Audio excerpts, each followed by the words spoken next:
I've been expecting you. Yes, you the youth. Our generation today has learned to be quite dependent on technology. To be honest, but it did help us make this whole thing happen.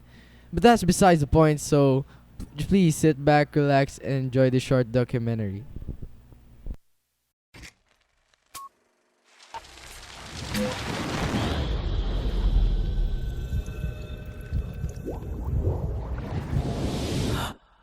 Technology has served us for transportation, medical purposes, and communication. Today, we are going to emphasize its role in how it has changed the way we interact with each other and whether or not that was a good thing. In the past, people could only communicate with each other in person or through letters.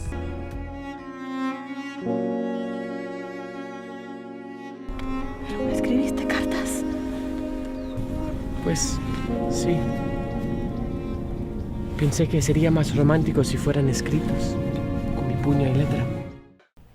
Nowadays, technology has given us social media, the cell phone, and endless applications that put us a few clicks away from connecting with the world.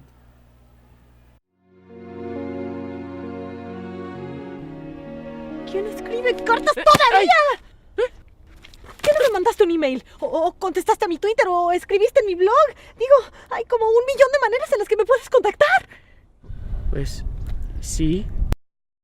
There's a saying that goes, With great power comes great responsibility.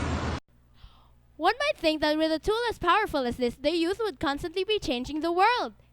And yet... X! Y! And Z! We are running out of gravity. Seems like a waste of a generation, right? But maybe not so. Chan, a 15-year-old student in Shanghai, became an unlikely activist against her country's draconian residence registration system, which tied migrants to their rural hometown. although she studied primary and middle school in Shanghai, Chan and her family moved there in 2002, prohibiting her from taking the city's high school entrance examinations.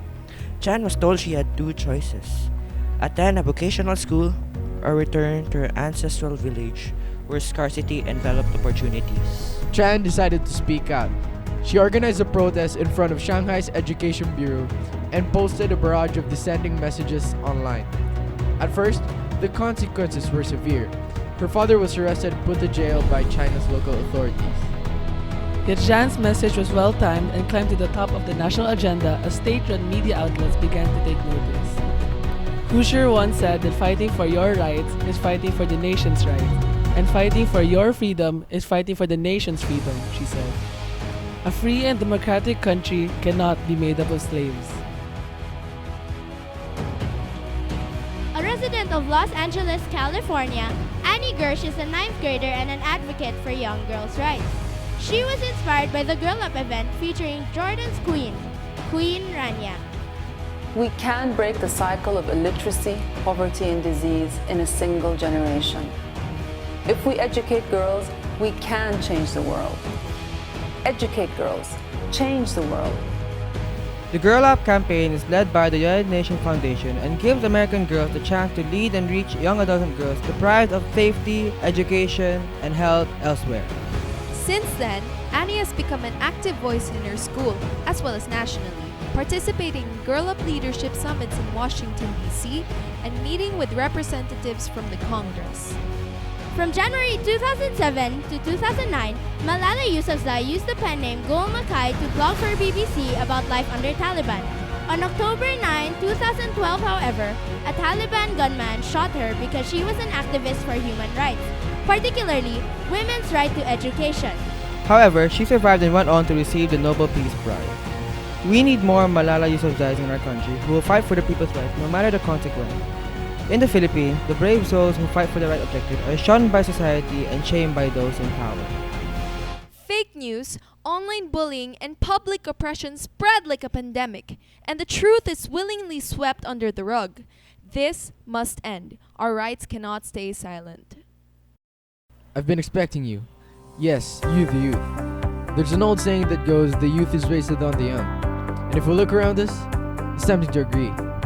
Here we have kids wasting away their lives looking endlessly at Facebook, taking pictures pictures of the same thing for Instagram and documenting every single second of their lives on Snapchat. But it is also ignorant and insult to those who have given their life for change. Change has come, but it comes silently.